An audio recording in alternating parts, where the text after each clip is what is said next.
রাষ্ট্রপতি জিয়া রহমানের সৈনিক, আপনাদের পরিচয় হচ্ছে আপনারা দেশনেত্রী খালেদা জিয়ার সৈনিক।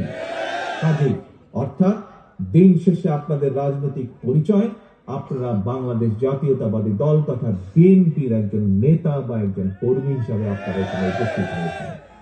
সহকর্মীবৃন্দ, নিশ্চয়ই এই যে 5ই আগস্টের পরে যে স্বৈরাচার 5ই আগস্ট পালিয়ে গেল, তারপরে আপনারা যখনই আপনাদের ঘর থেকে প্রতিদিন বের হয়েছেন, আপনাদের এলাকার মানুষ কি আপনাদের কাছে জানতে চায় না কি ভাই তোমরা দেশ নিয়ে কি চিন্তা করছো, দেশ নিয়ে কি করবা? জানতে চায় না এরকম কথা? জানতে চায় এরকম কথা? আপনারা যখন বের হন ঘর থেকে, যখন হাটে বাজারে মসজিদে মাদ্রাসায় বা বিভিন্ন জায়গায় আপনাদের সাথে বিভিন্ন মানুষের দেখা হয়, যখন জানে আপনি বিএনপির একজন নেতা আর যখন জানে আপনি বিএনপির একজন কর্মী, দেশ নিয়ে আপনাকে জিজ্ঞেস করে না? আপনাকে কেন জিজ্ঞেস করে?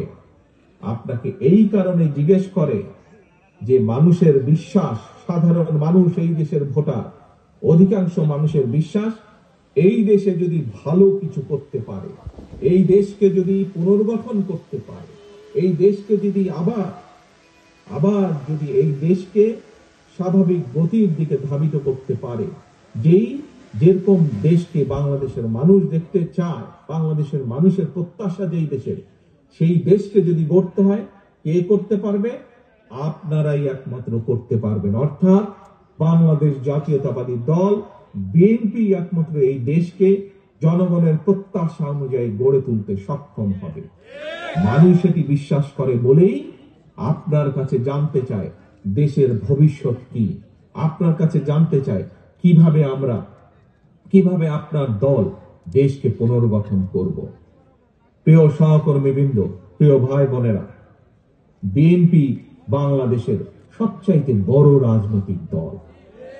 এটি আমাদের সাথে অন্য যত রাজনৈতিক দল আছে যারা আন্দোলনে আমাদের সাথে ছিলেন, পাশে ছিলেন, প্রত্যেকটি রাজনৈতিক দলের নেতৃবৃন্দ একই কথা বলেন। যেহেতু বিএনপি সবচাইতে বড় রাজনৈতিক দল, সেই জন্য আপনাদের দায়িত্ব কিন্তু সবচাইতে বড়।